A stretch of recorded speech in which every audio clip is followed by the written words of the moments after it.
तिथूनही बाहेर काढलं. त्याला वाटलं रेल्वे स्टेशन मध्ये जाऊन झोपतो, पैसे तर संपले पूर्ण भक्तीमध्ये. आता करायचं कसं? रेल्वे स्टेशन मध्ये गेला, गेट पास आहे का? नाही आहे. 3 वाजून गेले रात्रीचे. कसं करू? झोप लागून राहिली, भूक लागली, खाले नाही, कसं करू? त्याला एक मालूम होत, काळा बोर्ड लिहून होता आणि पांढऱ्या अक्षरामध्ये नाव लिहून होतं. तिथं त्याला सवय होती पहिलेपासून, दारूचं दुकान. इथं आपल्याला कोणी उठवू नाही सकत.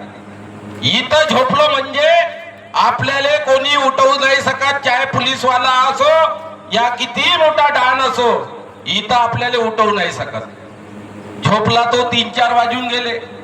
4 वाजता झोपलाला माणूस उठन किती वाजता? पहिले उपासी तापासी तो 10 वाजता झोपूनच राहिला. सकाळी 7 वाजता 6 वाजता दुकान उघडलं. अरे म्हणे आपला सोबती गेला रे, याची मय्यत कशी होईल? 9 रुपयाची नीप, 1 रुपया वाचे, चकना खाण्यापेक्षा त्याच्या मैतीसाठी जाऊ दे म्हणे 1 रुपया. आज चकना नाही खाऊ झाले त्याच्याकडे. जो आला तो टाकत जाय, जो आला तो टाकत जाय. तुम्हाला जेवणाले कोणी नाही बोलवण. आणि एखाद्या बेवड्याला म्हणलं का माय पोट दुखून राहिलं सकाळी, चाल म्हणते मी समजलो. आणि जास्तीत जास्त दारू पिणारे लोक दुकानात जाते, भाजीपाल्याचा भाव विचारते तिकडे, आणि गांजरचे आणि मुड्याचे तुकडे तोडते सेंडे. सर्वेले मालूम आहे हे किस्सा. हे परमात्मा मध्ये आले म्हणून यायनं नाही तोडले असं नाही आहे. दुकानात भाजीपाल्याच्या जाय आणि त्याचे सेंडे तोडले तुला. हा नाही आलं का लक्षात? मान त्यागी बाबा जो म्हणतो झालं. मग तो सकाळी उठला, पाहते तर अरे बापरे एवढी चिल्लर. उचलली त्यानं, बांधल्या दुपट्ट्या, काढली तिकीट आणि आला घरी. पहिले तर त्या दुकानातच पेला दारू. येताना नागपूरलाही पेला. अजी म्हणे मी एवढा पैसा व्याजानं उचलून आणला आणि तुला दारू पिऊन आले. अरे बरं झालं, मला त्या देवाईनं तर साथ नाही दिला. मले मालूम होत माझ्या देशी दारूचं दुकान, त्या दारूनं मला साथ दिला आणि नागपूरला यातवरी पैसा बी दिला. आता करायचं कसं? कंटाळून गेली ती बाई. आता व्याजाचे पैसे चुकवायचे कसे? दारू पिऊन तन्न. पण त्याची मनातून इच्छा होती का माई दारू सुटली पाहिजे. मग एक सेवक गेली, सेवकीन गेली. सेवकीनने सांगितलं तुझ्या पतिदेवाची दारू नाही सुटत ना? हो म्हणे नाही सुटत.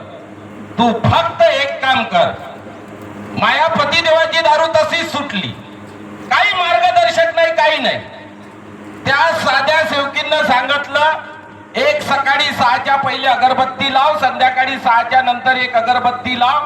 भगवान बाबा हनुमान जी को प्रणाम, महान त्यागी बाबा जुमदेव जी को प्रणाम, परमात्मा एक मन, आणि तुझ्या घरवाल्याची दारू सुटते. मार्गदर्शकाचे शब्द नव्हते का? नाही, भगवंताचे कार्य करणाऱ्या लोकांच्या हाताने होते. गेला, तिनं केली चालू अगरबत्ती. महान त्यागी बाबा जुमदेवजीची कृपा झाली. दारू प्याले गेला तर किडे दिसे. दारू पेला का उलट्या होय. बायकोले म्हणते असं झालं का? अजी म्हणते परमात्माच्या एका सेवकाकडे गेली, असं असं केलं. आता समोर का करायला लागल? मग तिनं म्हणलं का माझ्या मार्गदर्शकाकडे चाल, आणि तो मार्गदर्शक शंकर सोनटक्के आली. त्यांना मार्गदर्शन केलं, कार्य दिले आणि परमेश्वराचे कृपा घडली. महान त्यागी बाबा जुमदेवजींनी खूप विनंती केली भगवत कृपेसाठी, प्रणामसाठी, धर्मासाठी. आज इथे बसलेल्या सेवकांना विनंती आहे की तुम्ही विनंतीची मार्गदर्शकाकडून पुस्तक नेली.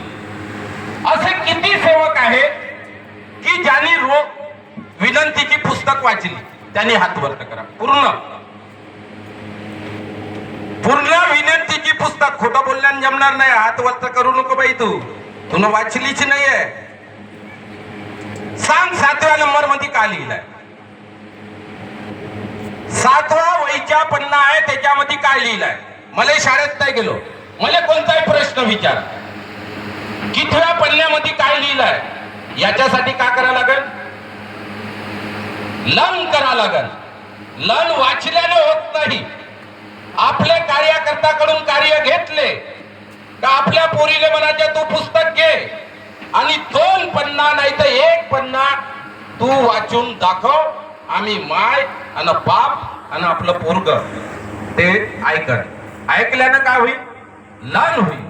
लर्न होण्यानं काय होईल, आपल्या डोक्यामध्ये भरण. तेव्हा आम्हाला कळलं की भगवत कृपेचा अर्थ काय आहे.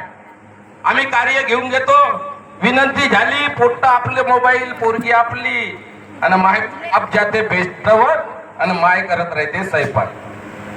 असे किती लोक आहेत की आपण विनंती करताना, विनंती झाली, जेवण झालं, सर्व ओके, जेवण करताना पती देवाच्या ताट खाण्यावर आपण तिथं किती वेळ उभं राहतो जेवण करताना, हात वर करा. जेवण करत असताना तिथं बसून राहतो. एकच बाई गाठे नाही कुठे गेल्या, नाही आलं का लक्षात. माझ्या मनाचा अर्थ असा आहे का पती देव अगर जेवण करत असेल तो चिल्लावते, ए बाई पोळी आण ना. पण अगर 10 मिनिटं घरी नाही आला तर पहिले कॉल लावतो, किती वेळ आई आले. आईनं डोक्यावरून हात फिरवला ना तर केस आले, आणि बायकोनं डोक्यावरून हात फिरवला तर केस गेले. म्हणून आईच्या, जसं घाटेबाईनं सांगितलं, आई सारखं कोणी झिजू शकत नाही. महान त्यागी बाबा जुमदेवजीवरती विचार करावं. एखादी वेळा तुम्ही आपल्या आत्मामध्ये विचार करा. मी दरवेळेस करतो. मी 8 दिवसातून 1 वेळा महान त्यागी बाबा जुमदेवजीच्या आपल्या जीवन चरित्रावर असं म्हणजे ध्यान लावतो की बाबांना कसे इजा पोहोचले असेल, बाबांची प्रकृती कशी असेल, बाबा कसे राहत असेल, बाबांना एका पायाने कोण नेत असेल.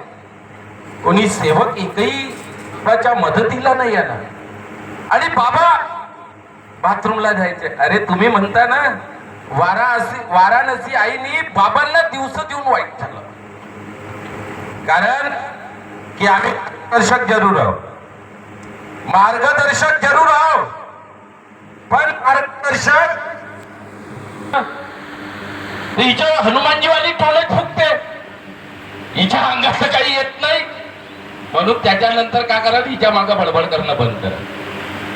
मान त्यागी बाबा जुमदेवजीने खूप तत्व शब्द नियम दिले आणि त्या तत्व शब्द नियमाचा आराखडा आपल्याला त्या 20 रुपयाच्या पुस्तकीमध्ये आहे.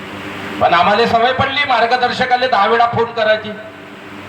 मी त्यागाचे कार्य देतो ना तर एलोरे भाऊले ना एलोरे बाईले परेशानी आहे.